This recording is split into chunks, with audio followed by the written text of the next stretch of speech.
The dating game will not be seen tonight, so that we may present the following special. The dating game will return tomorrow at 11 p.m.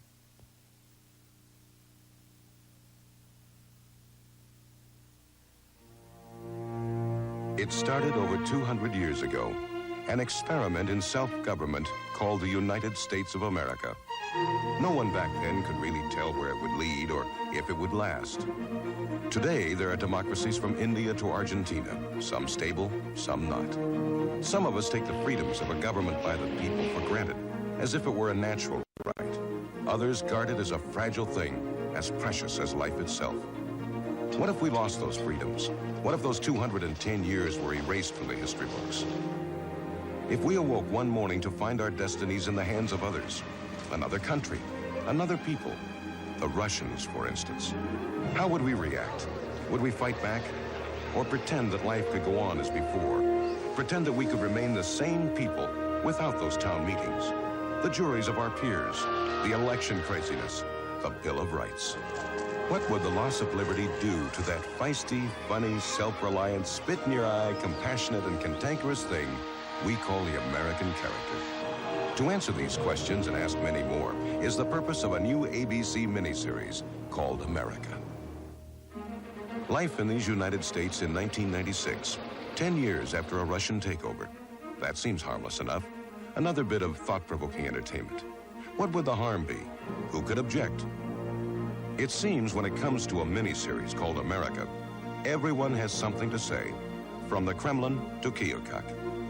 Upset by what they called a pathology of hatred in movies like Rocky IV, Rambo, and Red Dawn, Russian officials made threats to the ABC News Moscow Bureau about America at the same time that ABC was reconsidering the whole project.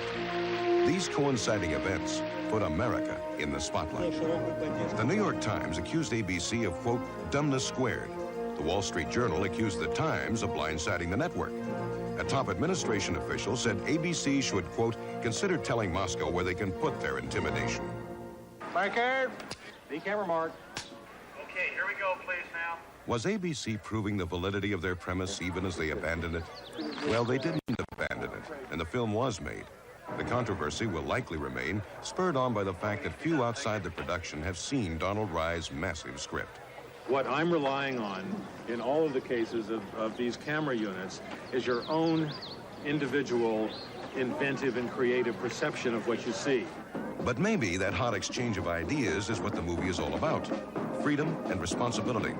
A look at the American character under stress. The film deals much more with whether we as Americans have the capacity to sustain a democracy, to sustain our freedoms, whether or not there is a reason to have a country called America. These are not, in my view, political questions. They are questions which are fundamental to the existence of the country.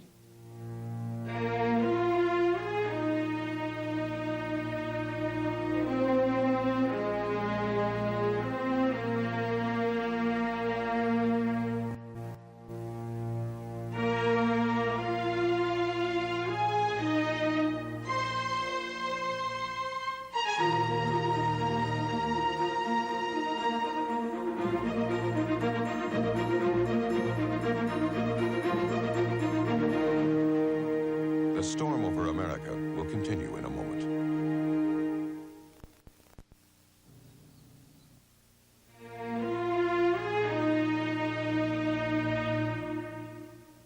The story of a Russian occupation of the United States set off a more benign invasion. The invasion of a little town in Nebraska, not by the USSR, but by ABC. The town is Tecumseh, named ironically for a Shawnee chief of the War of 1812, who wouldn't capitulate to the invaders of his day, a young United States of America. Just the idea of it taking place in your hometown, I think this is what it probably means more to the people than anything. Oh, we were real excited, just thinking that there's a possibility that they might come. It's neat that people are finally realizing that Lincoln and Nebraska have more to offer than just a farm town. If the coming of the movie affected rural Nebraska had its effect on the actors as well. I'm from a small town in Ohio, and coming back here in the spring of the year makes you remember why God created 4 seasons, and there's something very wholesome and wonderful about the town and about the people, and I'm rediscovering things about my own sense of freedom by being here. I mean, I grew up in the Midwest, which is what this is. Lincoln is directly in the center of the United States. I think the people here represent the cross-section of America. I think this is where it had to be filmed. It couldn't have been filmed in Florida. Couldn't have been filmed in Los Angeles. The people are too cosmopolitan. This is really the core of our forefathers, our nation. Small-town America, our nation as we like to think of ourselves. A link to our rural past, to a time, perhaps romanticized, when our ideals meant something, when the dream worked. A setting where the imposition of foreign values would be most pronounced. I did not want to make a film about the Soviet occupation of America as much as I wanted to make a film about the nature of America today, using this premise as a way to approach that question and a way to examine those issues. For the actors, the project became a chance to re-examine beliefs as they approached their roles in what had become a media circus. Grammy winner and Oscar nominee Kristofferson. Donald looked more like he had used the device of a Russian takeover of America as a means to explore things like patriotism, like what it means to be an American.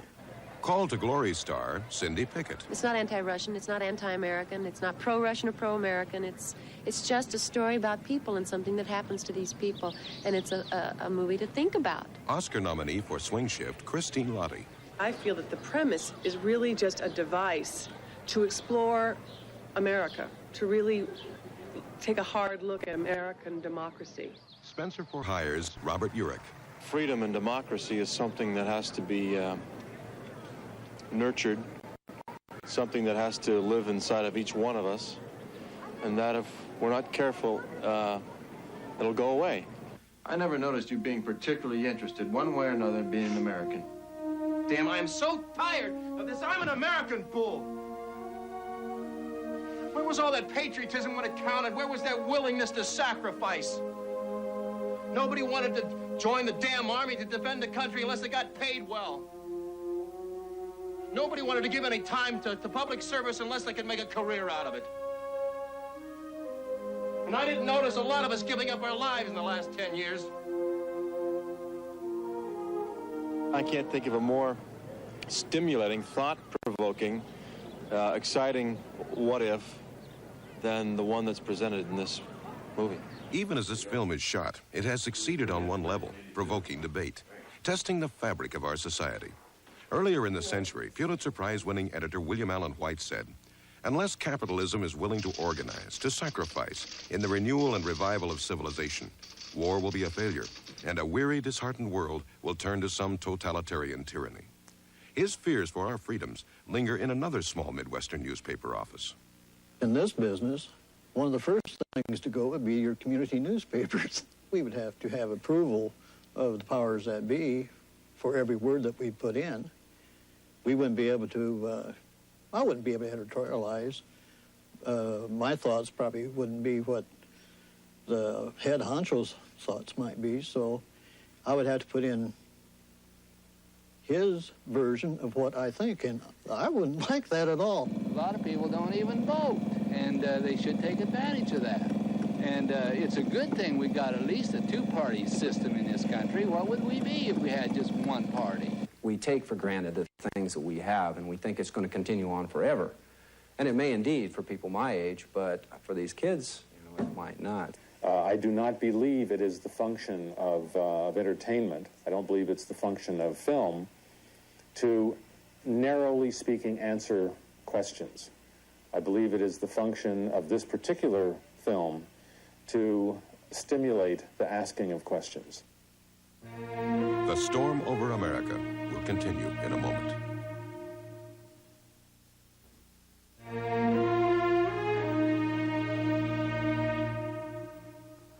Images of the American heartland, of a tough, free, tolerant, and self-reliant people, tempered by adversity, touched by compassion. But it is a land in transition, a land of ironies and parallels. The depressed farm and small-town economy depicted in the movie America is unfortunately a reality in much of the Middle West today. The movie portrays the camps of internal exiles, homeless non-persons, citizens with no hope, no future. The camps are just sets, another piece of Hollywood illusion, but they bear a painfully close resemblance to Depression-era shanties that many Nebraskans remember all too clearly. There are really people in the world that do have to live in conditions like we're depicting here. Just unreal. One of the comments I heard 6 o'clock Saturday morning from one of the older fellows that was sitting with me in the grandstands down at the fairground as he looked at these exiles, he says, you know, I haven't seen anything like that since the 1930s. I can remember those times were poor. Dad would go on Sunday afternoon, he'd leave and shuck corn for a man out by town. He'd say we'd come and get him, and then they'd bring him home on Saturday afternoon, he'd have a $5 bill in his pocket. And us kids, there was 4 of us, we didn't have much. I know the editor in the paper, for instance, made a statement a couple of weeks ago. He said maybe the way times are going, maybe if he'd waited 2 more years, they wouldn't have had to have put all the boards up on the windows. The Depression depicted in the film is not just economic or even political, but a depression of the spirit, a time when hope is hard to come by. Here, resistance leader DEVIN Milford, played by Kristofferson, is reunited with his old love, Amanda Bradford, played by Cindy Pickett. I recognize your hair. Way over the head. Walking with that little girl. When we encounter the people in this film, they have been living in a circumstance for 10 years which has seemed to sap their character, has seemed to create a kind of depression. Yet, in the midst of that, they have sense of humor. They have a strength for survival and for perseverance. For all this, it's just a movie, with sets and props and stunts, with endless waits and starstruck fans. Well, it's fun watching the transformation of the town and how they do things. There's an awful lot of preparation, more than I ever imagined, getting ready for a film. I've had fun with people peek in the window and come to the door and they'll look in and they'll say, gee, is this a real barbershop or is this a prop? Ever since we heard about it coming, you know, that's all you hear about in school, at home, downtown, everywhere. I've talked to many people that have indicated to me that this will probably be the one and only time in their life that they'll ever be able to see anything like this. We can duplicate the look of displacement, but what about displacement's effect on the human spirit? You can show tanks on Main Street and helicopter gunships hunting down dissidents, but can you capture how it would feel? How can we ever know what it would be like, feel like, to be an occupied nation, a captive people? The storm over America will continue in a moment.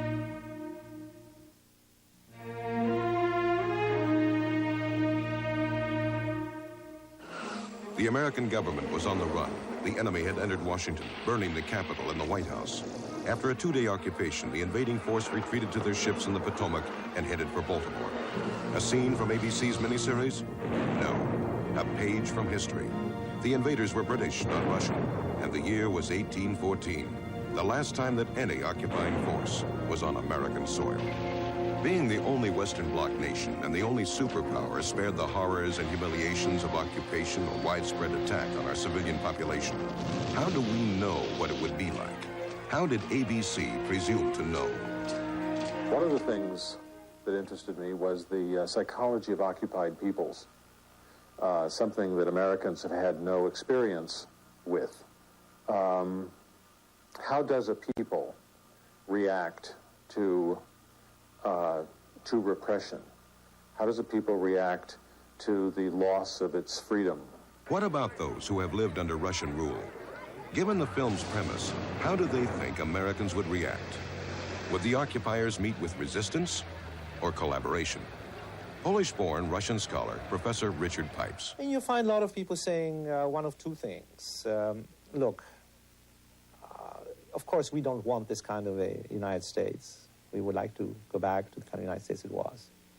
But we've got to be realistic. That's the word they use, pragmatic, realistic. It is like this. So what we ought to do is to try to concentrate on making it as good as possible. That's what people said in Vichy France. These people are not pro-Nazi. They just said, look, the Nazis have occupied it. There's nothing we can do about it.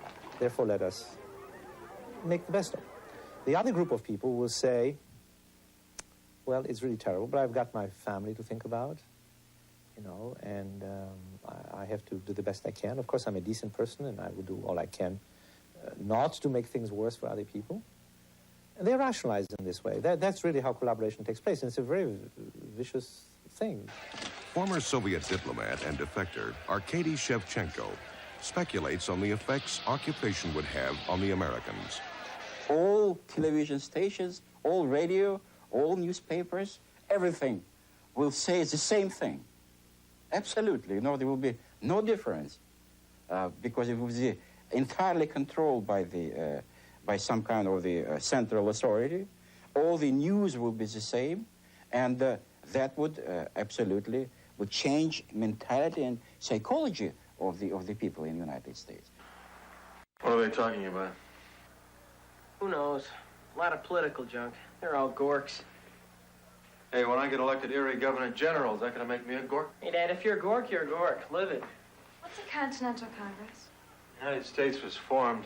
Continental Congress met to determine what the form of it was going to be. So there were those who favored a strong central government. These were called the Federalists. Okay, that's enough. God, you go into such detail. It makes me sorry I asked. What are they talking about? I don't know, something about a third Continental Congress or something to make America more up to date. How do you feel about that? Doesn't matter to me. Across America, in every corner of the nation, a new day has dawned. Productivity in both the urban and rural centers has increased dramatically. Peter Degnan, Hoover Institution, Stanford University. Well, given the enormous hostility which the U.S. has had towards the USSR, and they have had towards us, it'd be a traumatic experience for the bulk of the American population to undergo this sort of a revolution or this takeover, because they know so much about forced labor camps and terror and the killing of innocent people and the gulag, and they've seen how the Soviets operate. So they would be in a deep state of shock. Rainer Schony, one of the film's actors, has a unique slant on his role of East German occupation commander. He was born in the German Democratic Republic and defected to the West at age 23. I say something which maybe will not find the approval of a lot of Americans, but as a kid, I'd rather grow up in the GDR because it's safe, there's no drug problems, nobody gets laid off, nobody has no homes or starves as what you find in a democratic country as this country, or in West Germany where I lived for the last couple of years. But as a grown-up, I'd rather live in the West because the relationship between the people and the government is a sort of a parent-children relationship. You are safe, but you are told what to do and what not to do. And as a grown-up, you don't want that. How would we react? Would we submit quietly, or would the years of Cold War hastily manifest itself in resistance movements, even in violent opposition? Harvard University's Chris Krugler. People in this society know how to make trouble when they want to, and we'd see millions of people doing it at once. Instead of one DEVIN MILFORD, we'd probably have hundreds of thousands of people like that. Some groups of people would get together and say, what can we do about this? And they would either have some practical expertise or experience, or they wouldn't, but they would begin to form resistance units. And they would begin to hook up with other resistance units, which demonstrates that we don't intend to be digested politically, that we don't intend to behave, and which can be a rallying point for other forms of action. Would the stress of occupation bring out the best in what we perceive as the American character? Or would it forge a new breed of American we might neither like nor recognize? MIT professor and former National Security Council official Lincoln Bloomfield. I think maybe it depends on the inherent fiber of the people you're talking about. I have faith that in the American attitude because it's always been optimistic. I hope that people get out of this a feeling of, like, when Kennedy was around, the sense of a kind of patriotism that doesn't have anything to do with, gunboat diplomacy or might is right. Not that kind of patriotism, but patriotism about being free and about the purest sense of democracy. John Kennedy ignited the sense in America that we could all participate in an exciting and productive society, in which all of us could be part of a society and could be positive in our personal articulation within the society. I believe that Thomas Jefferson was right. He said democracy works, but it depends on education. And the most powerful educator ever invented is that lens I'm looking at and the screen in my house. The storm over America will continue in a moment.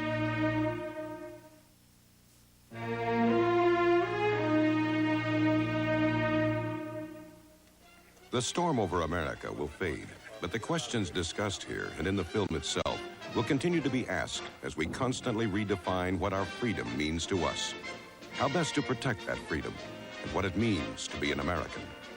Each member of the audience may decide whether or not the film succeeds as entertainment, or perhaps as something more. The filmmakers hope they have provided a look into the heart of the American character. How strong is our democracy? Could it fail us? Would it be our own failure after all? Perhaps this film can be seen as a mirror of us as a people. Our strengths, our failings, our fears, our nobility.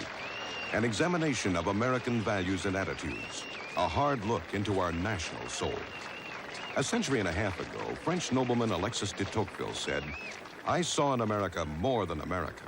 It was the shape of democracy itself." What each of us sees in the film America will be the shape of our own beliefs.